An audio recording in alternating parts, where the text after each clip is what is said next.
Welcome back to BBC Radio 1 Extra. I'm here joined with the fabulous Claudia Spanier, and she is going to be talking about her new hit magazine, #NoFilter. So thanks for joining us today, Claudia. That's all right. So tell me, how does your product use or challenge conventions, and how do they represent social groups or issues? Well, what I found interesting was obviously before I launched my magazine, I did so much market research of magazines aimed at young audiences. And I just found that the content was really, it was just fully in extremes.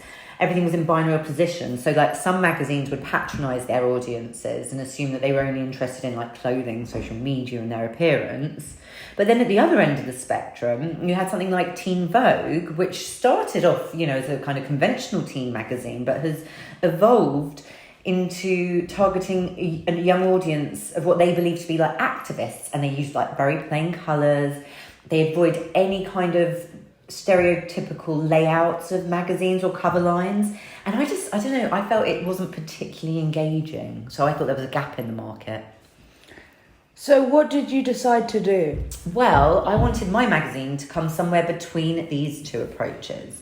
I wanted to create a platform and a place where my audience felt comfortable and engaged with issues that they related to and could really care about. And I feel like my layout really reflects this. I didn't airbrush my cover model at all, as I really don't want young people to feel pressurised by unachievable beauty standards. Tell me more about Sienna. That you used media language to construct representation. Well, the picture I used of her is she's wearing very neutral colours, unbranded clothing, which is kind of making her a more achievable, aspirational figure to a young audience. Her body language is non-sexual, her knees are pulled up to her chest, which challenges, these suggestive and provocative body poses that you see on social media and on other teenage magazines. And I feel like this is much more appropriate for a young target audience.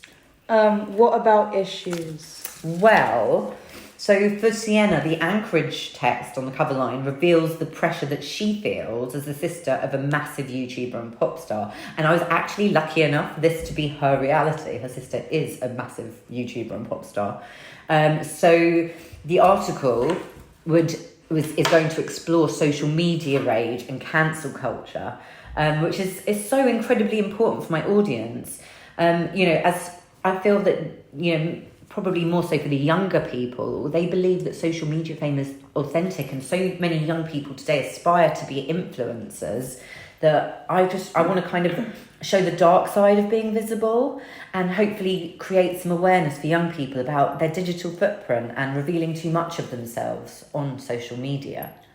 What other issues do you address? Well, so the other cover lines that I deal with, it kind of relates to similar issues, which I just feel this is what young people today need, this is what's important to them, and it's not discussed enough in terms that they can relate to. So my research told me how much time young people spend on multiple social media platforms. So my cover lines are going to reflect this trend and spark awareness, TikTok toxicity. All of my market research people were on TikTok, and that was the predominant one. So I felt like that, they really should be much more aware of kind of, the hidden dangers of the platform and, being safe online. And how about representation of young girls? Well, in my double-page spread, I chose to represent Tallulah, who's 17 years old, in a really powerful and dominant way. So I tried to show her being confident and comfortable within herself.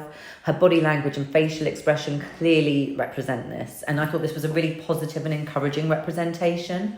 I just want to be really authentic and natural and create a high degree of verisimilitude. I want to show the problems that young people face, the mental health issues that they are dealing with on a daily basis, but I want to deal with it in a very kind of relatable, non-sensationalist and factual manner. So I'm hoping it will enable audiences to feel a sense of personal identification with my product and hopefully be able to relate with it in some manner, and be able to, apply their own real life experiences to what they're reading. Thank you for this lovely interview. You're very welcome. Make sure you buy the magazine. #NoFilter. Come back anytime. Also available on Snapchat.